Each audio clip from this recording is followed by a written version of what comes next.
नमस्कार, नगरसंघर्ष न्यूज मध्ये आपल्या सर्वांचे स्वागत। मी सागर उस्सल। महाराष्ट्रातील बहुचर्चित व प्रतिष्ठेची बनलेल्या कर्जत नगरपंचायत निवडणुकीमध्ये राष्ट्रवादी काँग्रेस पक्षाने आमदार रोहित पवार यांच्या नेतृत्वाखाली बाजी मारली असून भाजपचा बालेकिल्ला समजला जाणारा कर्जत तालुका हा आता राष्ट्रवादीमय होण्यास सुरुवात झाली की काय असं चित्र त्या ठिकाणी निर्माण झालं आहे।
गेल्या काही महिन्यांपासून महाराष्ट्रातील बहुचर्चित आणि प्रतिष्ठेची बनलेल्या कर्जत नगरपंचायत निवडणुकीत राष्ट्रवादी 12, काँग्रेस 3 आणि भाजप 2 असे निकाल लागले आहेत।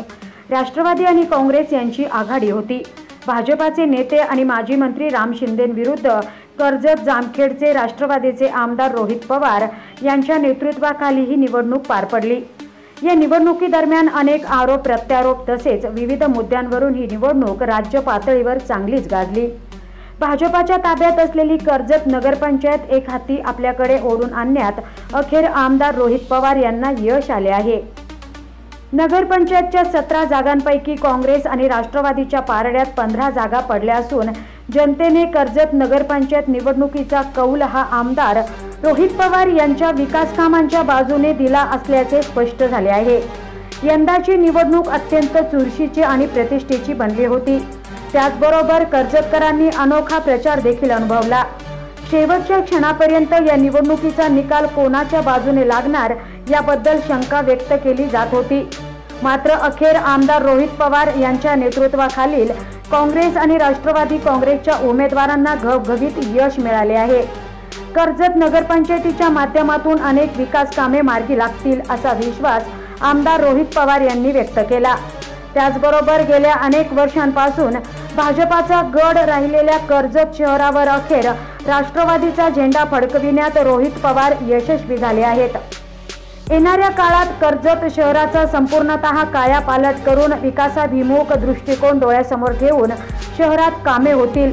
त्याचबरोबर गेल्या कित्येक वर्षांपासून रखडलेली आणि प्रलंबित असलेली प्रश्न मार्गी लावण्यासाठी आम्ही कटिबद्ध आहोत असं रोहित पवार यांनी जनतेला म्हणत भरघोस मताधिक्याने काँग्रेस आणि राष्ट्रवादीच्या उमेदवारांना निवडून दिल्याबद्दल जनतेचे आभारही मानले आहेत।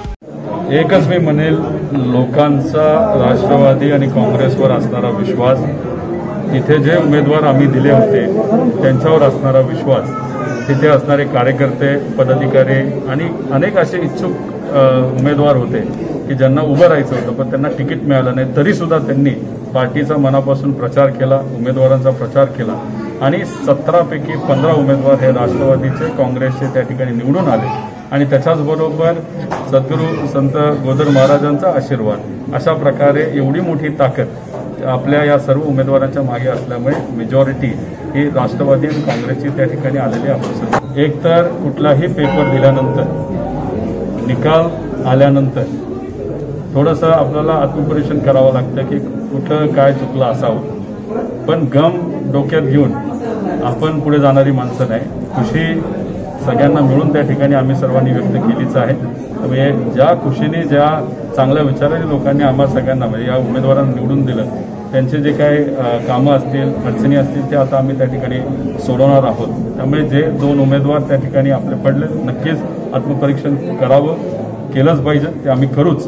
पण तरीसुद्धा आता मोठ्या जोमायले ताकदीने आम्ही सर्वजण लोकांच्या हिताची कामं करण्यासाठी कटिबद्ध असते. लोकात जायचं, लोकांशी चर्चा करायची, तिथे असणाऱ्या पदाधिकारी कार्यकर्त्यांना विश्वासात घ्यायचं आणि ह्या सगळ्या गोष्टी केल्यानंतर लोक आपल्यावर प्रेम करतच असतात, त्यांच्यापर्यंत आपण पोचायचं असतं. आणि ह्या सगळ्या गोष्टी केल्यानंतर विरोधक काय का बोलेना, किती खालच्या पातळीवर गेला तरी लोकांना काय पाहिजे याचा अंदाज आपल्याला असेल आणि लोकांचा आपला विश्वास असेल तर विजय हा चांगल्या विचाराचा होतोच.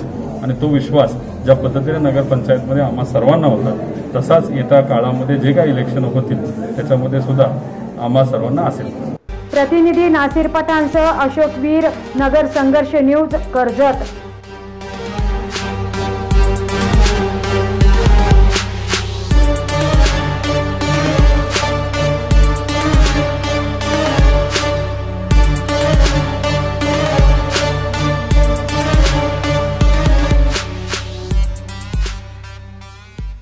जिल्ह्यातल्या महत्त्वाच्या बातम्या जाणून घेण्यासाठी आजच आपल्या आवडत्या नगर संघर्ष न्यूज सबस्क्राईब करा व त्या शेजारील बेल आयकॉनला क्लिक करा व इंस्टाग्राम व शेअर चॅटला फॉलो करा.